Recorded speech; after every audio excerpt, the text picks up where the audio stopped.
Vamos ahora a hablar de los tipos complejos. Lo único de complejo que tienen los tipos complejos es el nombre. En realidad puede que parezca un concepto difícil, pero estoy seguro que a la larga lo vas a dominar con total naturalidad. Pues al fin y al cabo en Java todos son clases y todos son objetos. Y aquí te acabo de dar una pista. Básicamente, los tipos complejos son todos aquellos que se conforman a partir de la existencia de una clase. Ya no estamos hablando de números enteros, de caracteres, de boolean, sino que estamos hablando de cosas más estructuradas. Un tipo complejo es usualmente una clase que por ende tiene propiedades o atributos y tiene funcionalidades o métodos. Con un tipo primitivo no podemos hacer nada más allá de sumar, restar, multiplicar, quizás agregar una cosa u otra, etc. Mientras que con un tipo complejo tenemos muchísimas posibilidades. Podemos utilizar funciones, podemos utilizar propiedades, podemos realizar operaciones más complejas, realizar optimizaciones, operaciones, entre otros.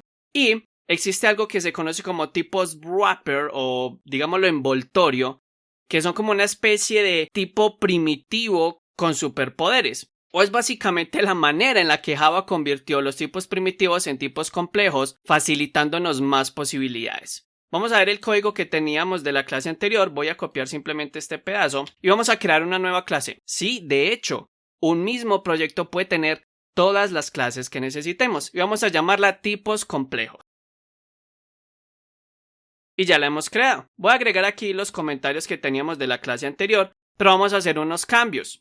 Cuando hablé de estos tipos wrapper, vamos a entenderlos como tipos complejos que representan a los tipos primitivos. Y como ellos son complejos y por ende pertenecen a clases, vamos a entender que básicamente su nombre ya no empieza con minúscula ni está todo en minúscula, sino que empieza con mayúscula. Entonces ahora byte ya no es un tipo primitivo, sino que es una clase compleja y se llama byte con B mayúscula. Lo mismo para short.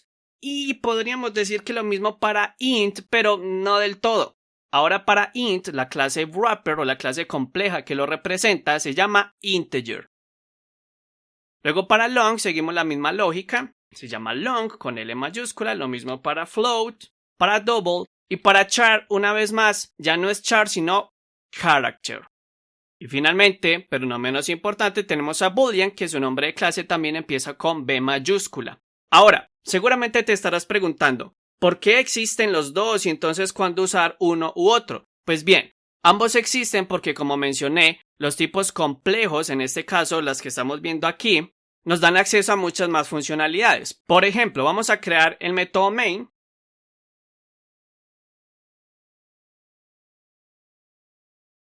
Y aquí podemos ver, al poner el punto después de la palabra integer, que es ese tipo complejo, toda una lista que NetBeans nos está proporcionando de los métodos y las propiedades. Las propiedades son las que salen en verde que tiene esta clase.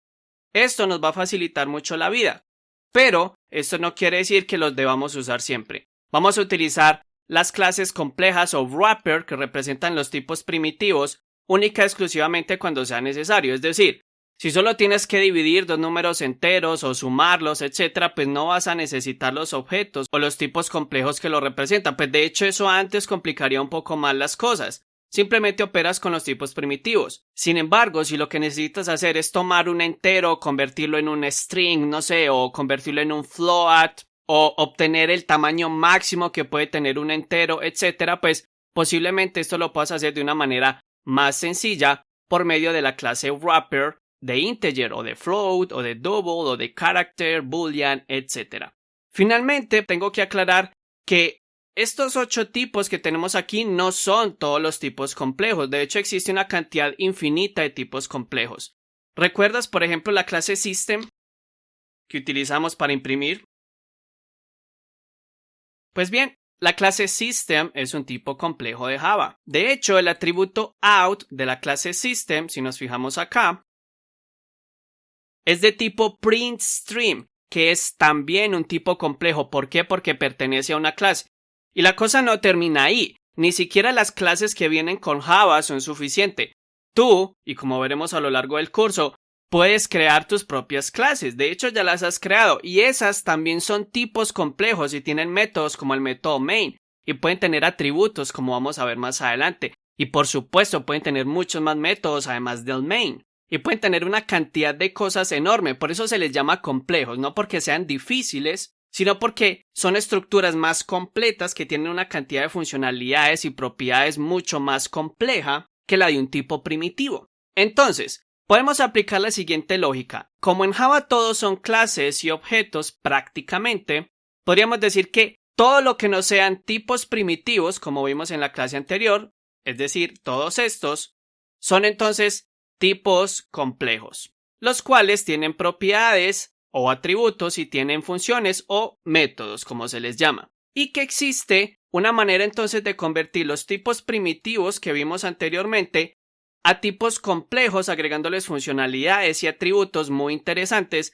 simplemente cambiando el nombre de una manera muy sencilla, agregando casi que la primera letra en mayúsculas, eso es todo, exceptuando el caso de integer y character, que pues la palabra se hace un poco más compleja. O de hecho completa, ¿no? Porque al final, en vez de int, tenemos integer, que sería lo más lógico, y lo mismo con character, en vez de char, tenemos character. Ya tenemos entonces la idea de que existen tipos complejos, una vez más, no porque son difíciles, sino porque nos dan muchas más posibilidades. Podemos seguir en la siguiente clase, por supuesto, para hacer uso de un tipo muy particular de tipo complejo, que estoy seguro será tu mejor amigo a lo largo de toda tu vida programando en Java. Así que vamos allá.